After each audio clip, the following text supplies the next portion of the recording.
There are voices you speak every day without noticing. Not to others, but to yourself. And here is the hidden truth. Your body hears them all. The blood flowing through your veins listens. The breath rising and falling obeys. The quiet energy beneath your skin responds to the command of your mind. Ancient masters knew this well. They discovered that discipline was not only about the strength of muscle or the stillness of meditation. It was about learning the secret dialogue within. When the mind directs with clarity, the body aligns. When intention is pure, even blood follows order. This teaching was passed carefully, from master to student, never written down in common books, but lived through daily practice. Few today speak of it, because few have walked that path long enough to see its truth. In this teaching lies something rare, the ability to awaken a deeper level of mastery over yourself, to calm your heart when storms rise, to sharpen your presence when fatigue tries to drown it, to command not by force but by harmony. In this video you will discover how thought, breath and blood are not separate, but one stream. You will learn why silence is not emptiness, but the bridge to hearing the signals of your own body, and you will see how the ancient Shaolin path reveals the secret of divine order, a mastery hidden within you waiting to be awakened. Stay with me until the end, because each step builds on the last, and only when the whole path is seen does the teaching reveal its power. Welcome to Shaolin Soulfire. I am Shi Hengyut, and if these teachings speak to your journey, I invite you to subscribe and walk this path with us. There are two rivers flowing within you. One can be touched, measured, and seen, the blood. The other moves silently, without weight or form, the chi. Together they carry your life forward. One nourishes the body, the other guides the spirit. When they move in harmony, the human being stands unshaken, clear, and strong. In the Shaolin tradition, these rivers are not separate paths. Blood carries vitality to every corner of the body, but it is chi that gives it direction, rhythm, and order. Just as a river without current becomes stagnant, blood without chi loses its vitality, and chi without the anchor of blood becomes scattered, unable to sustain the body. Balance between them is the foundation of resilience, but the greatest disruptor does not come from outside. It rises from within. A troubled mind, restless and uncontrolled, disturbs the flow of chi. The breath shortens, the chest tightens, the energy scatters, and when chi is unsettled, the blood follows. It rushes or slows in ways that reflect inner chaos, creating weakness in the body and heaviness in the heart. The ancient masters observed this not through books, but through the living experience of training, meditation, and silence. They saw how a single thought could quicken the pulse, how anger could heat the blood, how fear could drain its strength. And they saw too that a calm and disciplined mind could restore the rivers, guiding them back to harmony. To walk the path of mastery is to respect these rivers, to care for them as you would care for sacred waters. For when chi flows steady and blood follows in rhythm, the body becomes clear, the spirit becomes light, and strength is no longer forced, it simply is. The mind is a compass, and the body is its map. Wherever the needle points, the rivers within you begin to move. This is why the masters say where the mind goes, energy flows, blood follows. When attention scatters, the body scatters, muscles tighten without reason, breath becomes shallow, the heart begins to race. But when the mind gathers itself into calm focus, the body listens, the heart slows, the shoulders release. Even pain loses its grip, because the command of awareness reshapes the way the body responds. This is not mystery, nor is it myth. It is the fruit of disciplined awareness. Day after day, the ancient monks trained not only the body's endurance, but the mind's command. They discovered that by placing their focus on a single breath, the chaos within would dissolve. Blood, chi, and thought moved together like dancers in rhythm, guided by one steady mind. There are stories of monks walking barefoot across frozen ground, their feet bare against snow, yet their bodies radiating warmth. Their secret was not hidden fire, but the power of focused awareness. By directing the mind, they guided energy to protect, to endure, to remain calm in conditions that break the untrained. The same principle applies in daily life. Anger rises, and the pulse follows. Fear appears, and blood drains from the face. But if the mind holds steady, if awareness is trained to remain calm, the rivers inside do not betray you, they obey. This obedience is not forced, it is cultivated, the result of years of listening, practicing, and returning again to stillness. The true teaching is this: mastery begins not with muscle or willpower, but with the quiet authority of the mind directing the body's rivers. The breath is the gatekeeper between the seen and the unseen. It carries no weight, yet it holds the power to steady the mind and shape the body. Inhalation and exhalation are not just functions of survival, they are instruments of mastery. When the breath is rushed, the mind scatters, the blood quickens and disorder enters. When the breath is slow and deliberate, harmony begins to return. Ancient practitioners understood this deeply. They watched how a single controlled breath could still the racing of the heart, soften tension in the muscles, and restore clarity in moments of confusion. By guiding the breath, they were not merely filling the lungs, they were training the rivers of life to move in balance. Each inhale gathered energy, each exhale released what was heavy and unneeded. Shaolin discipline is built upon this awareness. In long hours of training, when the body reaches its limit, it is the breath that carries one further. Endurance is not born only from strength of muscle, but from the rhythm of breath aligning with intention. In meditation, breath becomes the thread that ties wandering thoughts back into stillness. In recovery, it becomes medicine, soothing the nervous system and reminding the body of its natural rhythm. The secret lies in repetition.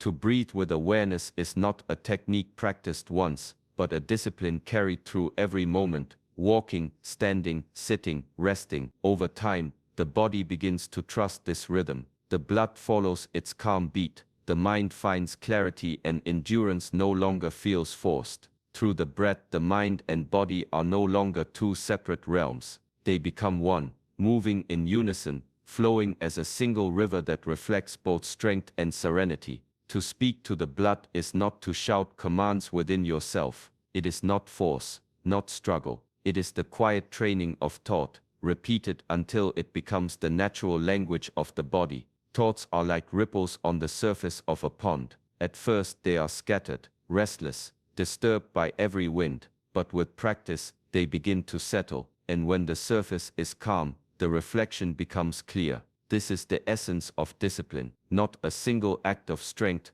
but steady repetition, day after day, returning the mind to order, guiding it back to stillness. Even when chaos arises, the trained mind does not fight, it redirects. Slowly, the blood learns this rhythm. It begins to obey without resistance, flowing in harmony with the calm intention that guides it. The ancient masters spoke of this as planting seeds. One thought of calm is a seed. One breath held in discipline is a seed. With time, those seeds root deeply, and the body begins to grow in their direction. The pulse slows more easily, tension dissolves more quickly, clarity returns more naturally. What was once effort becomes nature.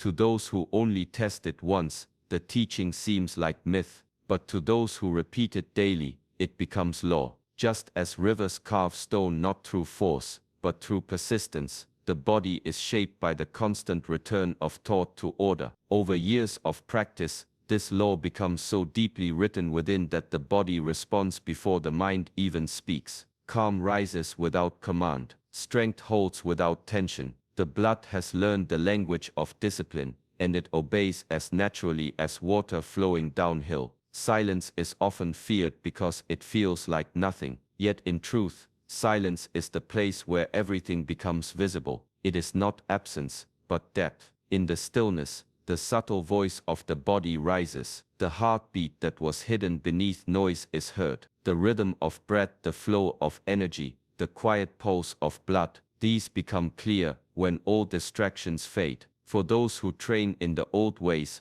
silence is not a retreat from life but a return to it. In the quiet, the body speaks. It reveals where tension hides in the muscles, where the mind clings to worry, where the rivers of blood and chi lose their balance. Such signs cannot be noticed in constant motion. They reveal themselves only when one is willing to listen. To listen is as important as to command. The path of mastery is not only to direct, but to observe with patience. If the body whispers of fatigue, discipline does not mean pushing blindly forward. It means adjusting, finding the center again, and restoring balance. By listening, one learns the language of the blood, and only then can the commands of the mind be understood. The ancient teachers would sit for hours in silence, not to escape the world, but to study themselves with precision. They knew that before one can lead the body, one must first hear its truth. Silence gave them this gift,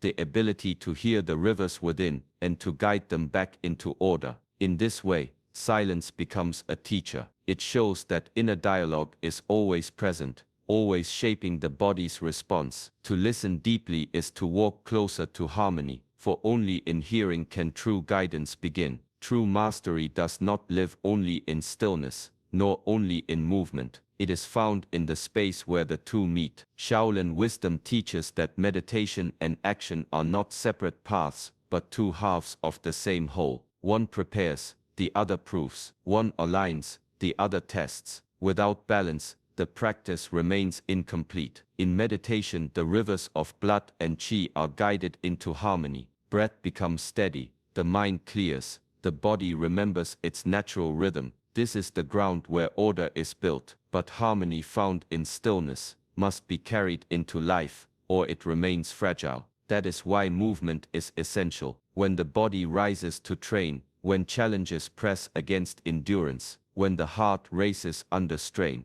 this is the moment when alignment is tested. The monks of old understood this well. Hours of still meditation were followed by hours of disciplined movement. Strikes, stances, forms, all were not only physical expressions, but tests of inner unity. If breath broke, if focus scattered, the imbalance would reveal itself immediately. Through this constant cycle of stillness and motion, the practice became whole. Divine order is not a statue carved in stone. It is a river, always moving, always adjusting, always alive. To remain in meditation alone is like holding water in bowl, clear, but still. To act without meditation is like releasing water without a channel, wild, without direction. But when both are joined, the water flows with clarity and strength. The lesson is simple, yet demanding. Train the stillness, then step into movement. Return to stillness,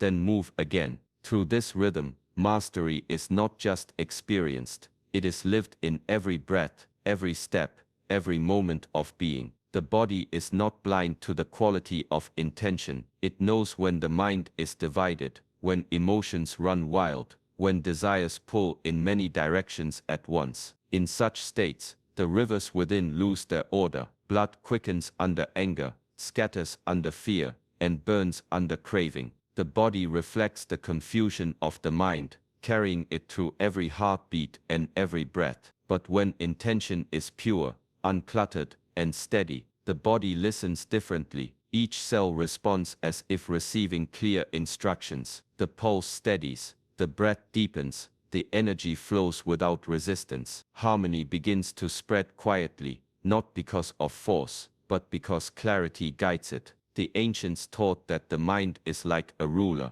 and the body is its people. When the ruler is unstable, the people suffer. When the ruler is steady, compassionate, and disciplined, order is felt everywhere. Steadiness becomes the foundation of strength. Compassion softens tension and restores balance, and discipline ensures the order does not fade. Together, these qualities create a state where every part of the body moves in harmony with the whole. Stories from the old temples tell of masters who could endure long fasts, harsh climates, and endless hours of training, not through raw will alone, but through intention kept clean and focused. They did not waste energy on anger or fear. They directed it with calm purpose, allowing their blood and qi to remain aligned even under strain. This is the deeper meaning of cultivation, to train not only the body's strength, but the purity of the mind that guides it. For when intention is clear, the body does not resist, it follows. And in that following,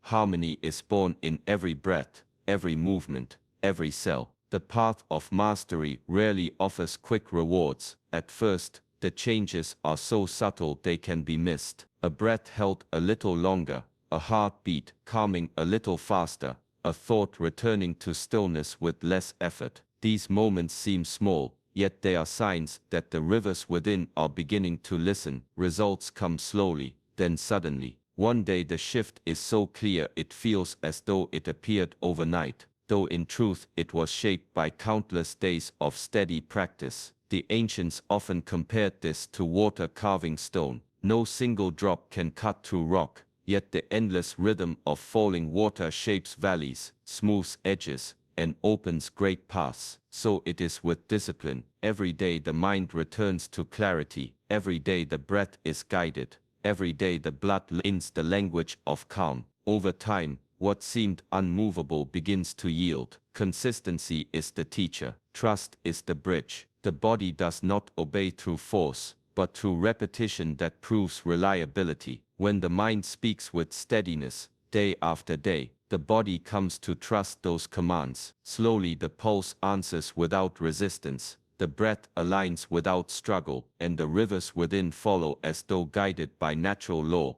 The sudden flowering of mastery is never sudden at all. It is the unveiling of what has been built in silence. Just as a seed pushes unseen through soil before it breaks the surface, the body is being reshaped long before the results are visible. With trust and consistency, the blood learns obedience. And when that moment comes, strength, clarity, and peace no longer feel like effort. They simply rise, as naturally as a river flowing to the sea. Many look for order in the world outside, hoping that when circumstances arrange themselves neatly, peace will appear. Yet true order does not begin in the outer world. It rises from within. Divine order is not something given, it is something cultivated. It begins the moment thought, breath, and blood are brought into unity. When the mind is restless, breath becomes shallow, blood becomes unsettled, and life feels scattered. The smallest challenges grow heavy,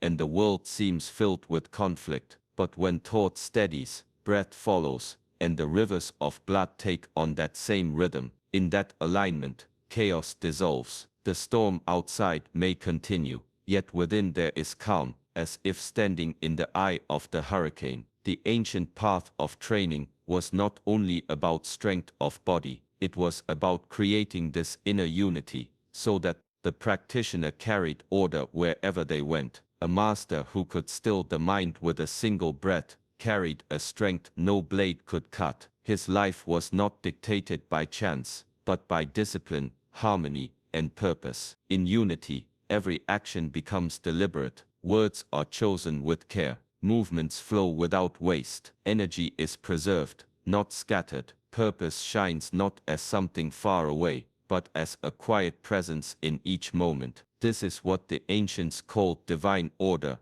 not an outer law, but an inner state that shapes the way one lives. Through discipline and daily practice, thought, breath, and blood learn to move as one, and when they do, life itself changes. The ordinary becomes sacred, the simple becomes profound, and each step reflects harmony. Order is no longer sought, it is lived, carried within, unshaken by the shifting world. The secret of divine order is not far from you. It is not waiting in hidden places or distant teachings. It is already flowing in your veins, carried by every breath you take. The lesson is simple, yet powerful. Guide your thoughts with clarity, guide your breath with patience, and the body will follow. In this way, you do not just heal tension or quiet the mind, you reshape your entire way of living. Begin with small moments, a pause before speaking, a single calm breath before moving, a return to silence when the day feels heavy.